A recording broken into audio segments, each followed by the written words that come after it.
So, hi Coco. Hindi kami ni Coco sa among sa among land. Hindi kami ni Coco sa land niya, but wa na may nagtrabaho. So, I'm guessing na humana sila sa ilang mga works. So, nagkuha na lang. Wait na lang sa kuan siguro. Mga certifications niya kay Mingaw man.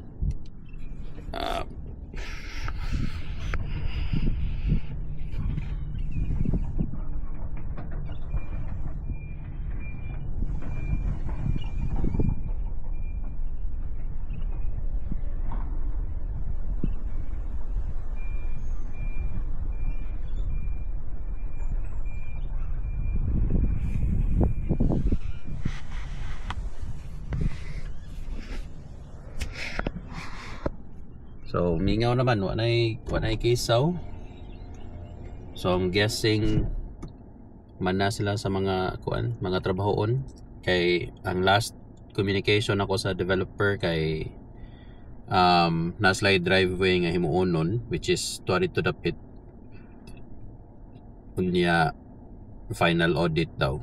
So, wa siya nagkuha og kanus ang final audit. Pero I'm guessing kung wala pa man gani na human ang final audit, mana sila sa ilang mga rectification work siguro kay Mingaw naman wala may kisaw. Or kung human na ang final audit, then kuha na. So hopefully na tinuod gito yung giingon nga humanon niya tanan before the end of the month kay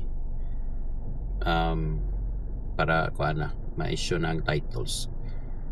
Kaya nga mong conditional approval sa bank kay Kutobra karong June 6. So after June 6 apply na pud mig kuan extension nyo na mapareha pod ni hopefully dili mapareha atong sa una nga nagingon sila nga mao na ang kanang expected title date. So ang among broker nagkuha na sa Westpac pa mi atong una, nag-submit na sa Westpac. So nalami conditional approval niya, sige extend kay wa pa magyapon na title. So sige extend hangtod nga di na sila mo extend kay nakuha na na overused na ang among extension. So moto gipasagda na lang kay wa pa magyapon to ato nga time kuan pa gud to murag 2022 pa to. Yang ingon kay 2023 mahuman first quarter na nahuman lang first quarter 2024. So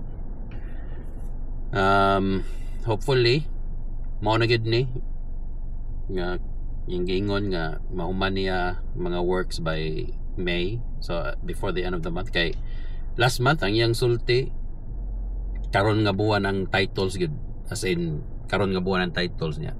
Pag ando pa ningon na pud siya nga humanon nila tanan works karon nga buwan. So dili pa titles ang mga works pa. Stressful na kayo.